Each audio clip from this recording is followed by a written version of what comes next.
The first step out of bed in the morning is the one that tells you everything about what kind of day it is going to be. You lower your foot and the heel makes contact with the floor, and there it is, sharp, immediate, completely unwelcome, a pain that shoots up from the base of your heel like something has been waiting there all night for exactly this moment.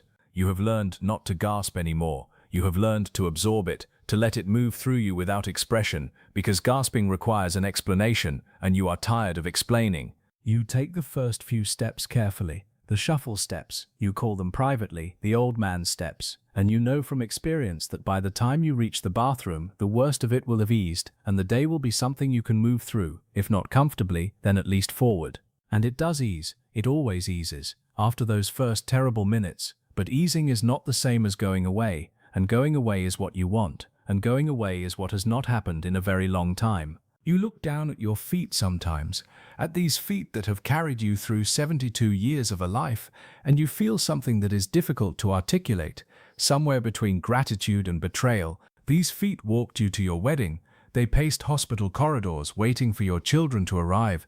They carried you through every ordinary, extraordinary day of your life, and now they hurt, and you do not know how to hold both of those things at once. You stopped walking for pleasure a long time ago, so gradually that you barely notice the stopping, the way you barely notice a season changing until one day you look up and the leaves are gone. There used to be a route 30 minutes every morning, the same loop through the neighborhood, past the park and the school and back again, and you loved it in the uncomplicated way that people love things that are simply good for them and good in themselves.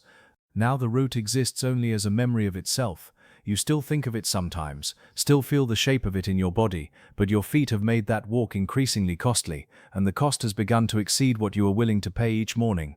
You started wearing the thickest-soled shoes you own, everywhere, all the time, not for style, not for preference, but for the simple, merciful cushioning they provide between your heel and the hard, indifferent ground.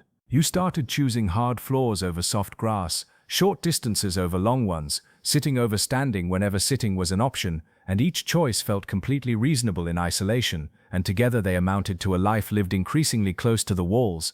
You started declining the longer outings, the botanical garden trip your daughter suggested, the walk along the waterfront your neighbor proposed, the simple errand that would have required more time on your feet than you trusted yourself to manage without paying for it the next day. Your world had not collapsed, it had simply contracted, quietly and without drama, one declined invitation at a time, until the perimeter of your daily life had shrunk to something you could navigate without too much pain, and you had told yourself, for long enough that you had almost begun to believe it, that this was simply what getting older looked like, that this was simply what you had to accept.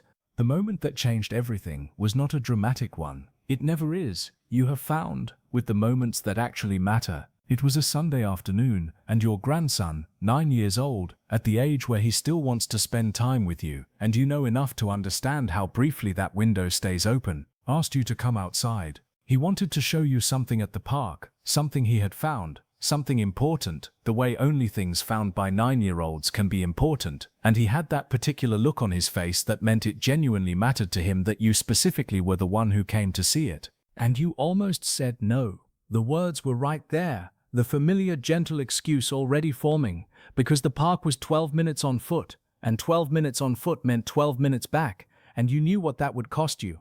But you looked at his face, at that 9-year-old face that still had room in it for wonder, that still wanted to share its wonder with you, and something in you that had been very quietly and patiently enduring simply refused. You went to the park, slowly, carefully, with more awareness of every step than your grandson could possibly have understood, and he showed you what he had found, and it was wonderful the way he had promised, and you stood there on the grass and you thought, I cannot keep choosing the walls. The following week you made an appointment with a podiatrist, a word you had always associated with other people, older people, people further along than you, and you sat in the waiting room, and you told yourself that going was the right thing regardless of what you heard.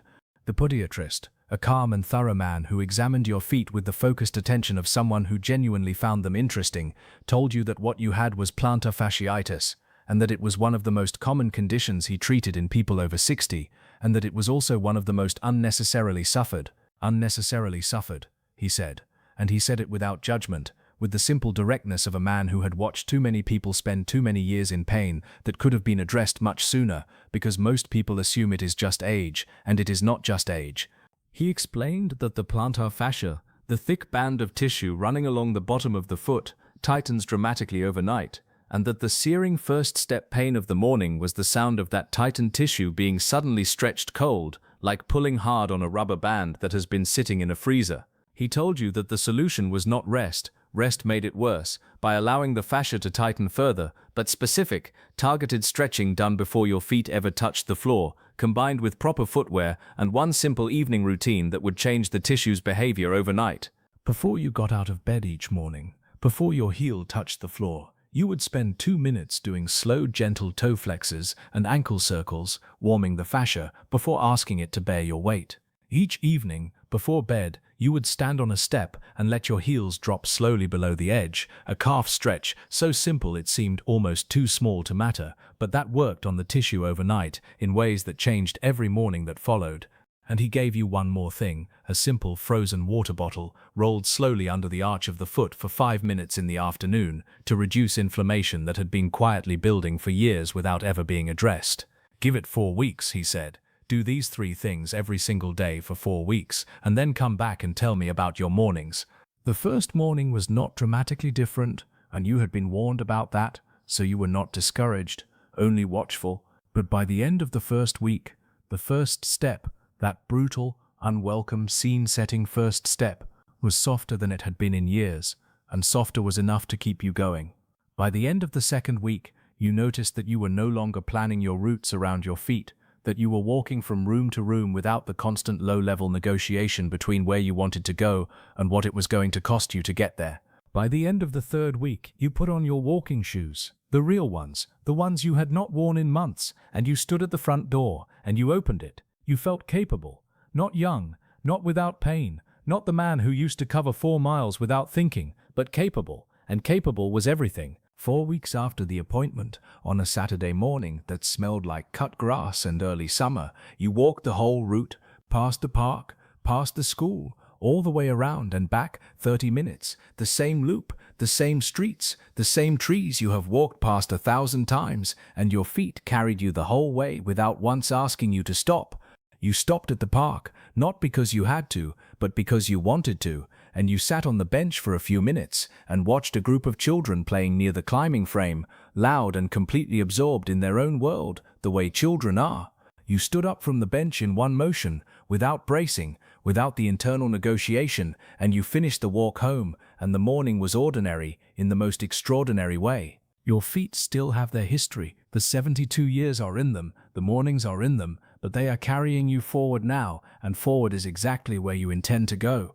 And if you are sitting somewhere right now, calculating whether the pain is worth the trip, talking yourself out of the walk, choosing the walls again because the walls have started to feel safer than the world outside them, I want you to hear this. Your feet are not finished.